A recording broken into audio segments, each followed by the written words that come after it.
All right, howdy folks. Welcome back to Top Comics Pressing. This is going to be kind of a retrospective here where we look back at these two books as they pertain to the comic book stain removal and whitening book. So for those of you that might be new to the community, this book came out in about January 2022, I believe. So you can look at it on the Amazon link. It has the first published date there, and I'm pretty sure it's January 1-ish, 2022. So this book's been around for about 2 years now, give or take a little bit. These were two of the books that were treated as part of the problem solving and optimization to publish the book here. And so they are featured, if I flip here.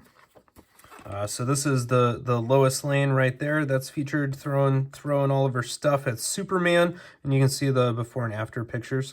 And then the Superman issue 262 is shown here with kind of a whole bunch of stuff. So that's on page 210, and that's me there, Joe Tepcheski, 2 Heat Overlay Presses. And then this one, I think, is also crediting me, so you can confirm I've still got them. There you go, copyright at Joe Tepcheski. So it's on page 186. And, you know, since these techniques were introduced, that being the hop method, the heat overlay press, the spot hop, the blue LED misting, and blue LED overlays. You know, the community, I think, has really been fundamentally transformed with these as a way now to remove foxing and staining much more effectively than they used to. And with that innovation has come some blowback and pushback, most notably by CGC labeling a lot of books as cover cleaned.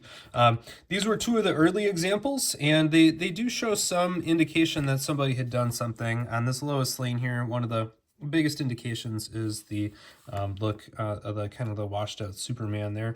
This one, I think, escaped really unscathed without any of the kind of classic tall tale tells that anybody had done anything to this book. So this one looks pretty good. Maybe there's a little bit of spine twerking or whatever over here, but those mostly just look like normal spine stress lines, so nothing too crazy there.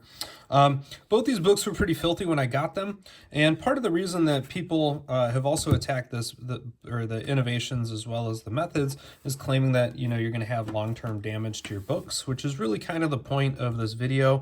I posted a video with these same two books last year. And so this is being recorded on November 5th, 2023.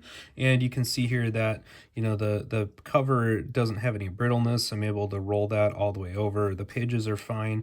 So again, you can roll them, twist them. They look okay. Back cover is the same.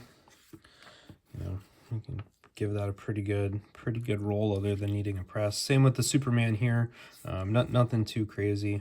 You know, we're not cracking it or, you know, causing any real damage there. There already was a crease along here, so I'm trying not to, you know, further damage that, but you can see the bottom corner, it's fine. Minimal damage to the staples.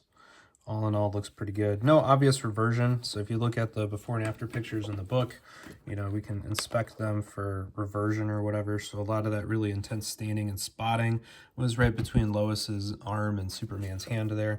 And if we flip this one on over, you know, we can look pretty close up at that area and see again, it looks a lot better. It's not like those spots came in with a vengeance or anything like that, and they're eating through the paper in that spot. It's totally fine. And, you know, back here, you know, we can look around the elbow by Superman. Even this part here that looks like it might be washed out is really part of the pigment, and it's there in the before picture, so that's okay. The rest of it's along the spine there by Lois. You can see the really intense staining and foxing there.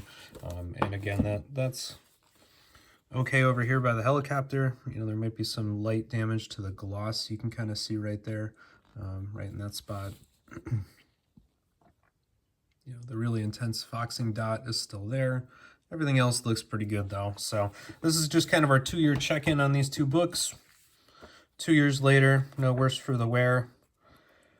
Couldn't really even tell, to be honest with you. So they look great. So I have no concerns about either the blue LED overlays or the hop method really causing long-term paper deterioration. We know if you do that technique over and over and over and over again, eventually you're going to wear the paper down.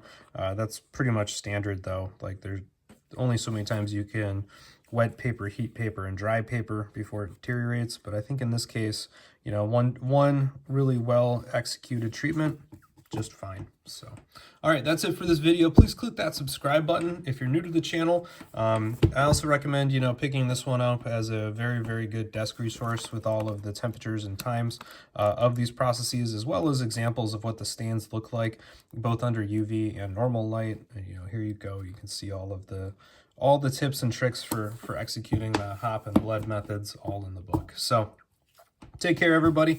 Keep on rocking and rolling, and our 2-year check-in here looks great.